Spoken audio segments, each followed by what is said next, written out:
नमस्कार दोस्तों, चलिए शुरू करते हैं आज का अपना टॉपिक लाल किला। इसे किला ए मुबारक भी कहा जाता है।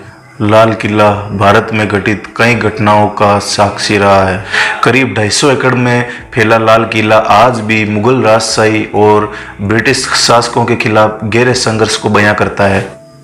लाल किले में कमाल की वास्तुकला कभी कोहिनूर हीरे से चमकी तो कभी क्रांतिकारियों के दमन के कारण ये पत्थर और ज्यादा लाल हो गए। लाल किला मुगलों से लेकर अंग्रेजों तक के शासन की गवाही देता है। लाल किले ने वर्षों तक कई आक्रमण झेले। लाल किले पर करीब 200 सालों तक मुगलों ने राज किया। मुगल काल में भारत में जो इमारतें बनी उन इमारतों में से एक खूबसूरत इमारत लाल किला है।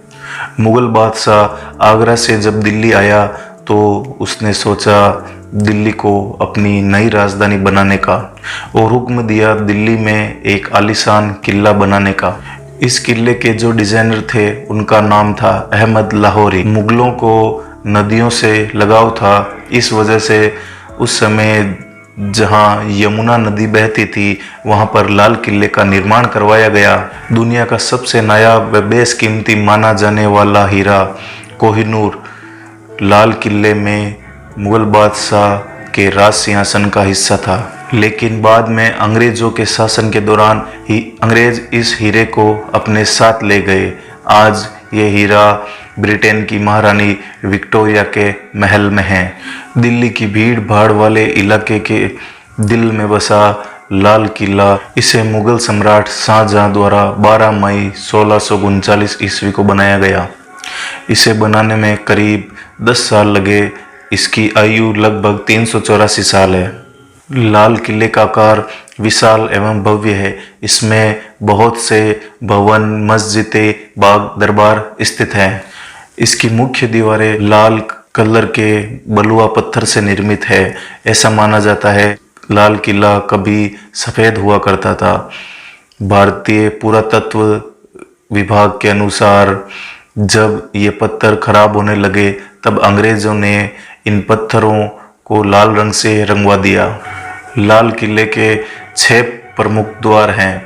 आज भी 2 प्रवेश द्वार काम में लिए जाते हैं। दिल्ली दरवाज़ा जनता के प्रवेश के लिए इस्तेमाल किया जाता है और लाहौरी दरवाज़ा भारत के प्रधानमंत्री वहां से राष्ट्रध्वज पहनाते हैं।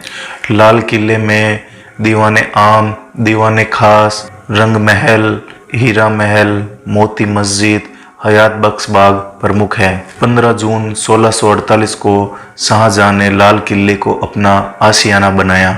लेकिन 18वीं सदी ने इस इमारत का पतन और खस्ता हाल देखा, क्योंकि 18वीं शताब्दी में औरंगजेब का पतन हुआ और मुगल वंश भी खत्म होने की कगार पर पहुंच गया। लेकिन 30 साल बिना किसी शासन के खड़े लाल किले पर 1712 में बहादुर शाह जफर के बड़े बेटे जहांदार शाह ने अपना शासन जमाया। लेकिन साल भर बाद ही शाह की हत्या कर दी गई और फर्रुखसियार लाल किले में बस गया।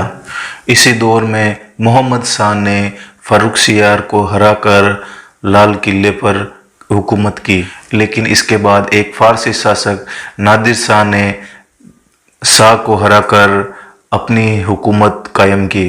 इसी के साथ मुगल साम्राज्य पूरी तरह बर्बादी की कगार पर पहुंच गया। लाल किले में रहने वाला आखिरी मुगल शासक बहादुर शाह जफर द्वितीय था।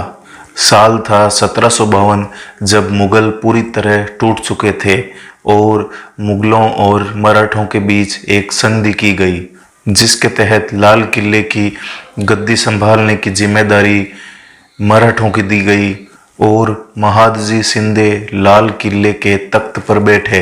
1760 में मराठों ने लाल किले के दीवाने खास की चांदी की परतें निकलवा कर पिघला दी और इन्हें बेचकर पैसे इकट्ठे किए और उनसे अहमद शाह दुरानी की सेना से युद्ध किया। 1803 में मराठा और अंग्रेजों के बीच हुए दूसरे युद्ध में मराठों की हार हुई। इससे मराठों का दिल्ली से और लाल किले से शासन समाप्त हो गया।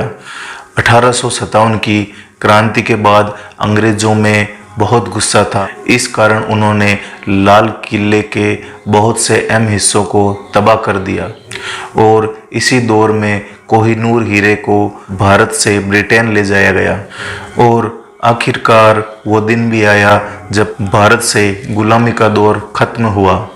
अब लाल किला आज़ाद भारत में स्वतंत्रता की सुगंध लेने लगा। 56 सालों तक लाल किला भारतीय सेना का कार्यालय रहा और 22 दिसंबर 2003 को इसे भारतीय पुरातत्व विभाग को सौंप दिया गया। नमस्कार, उम्मीद करता हूँ आपको ये वीडियो अच्छा लगा होगा। अगर ज़रा सा भी अच्छा लगा तो प्लीज़ वीडियो को लाइक कीजिए और चैनल को सब्सक्राइब कीजिए। धन्यवाद।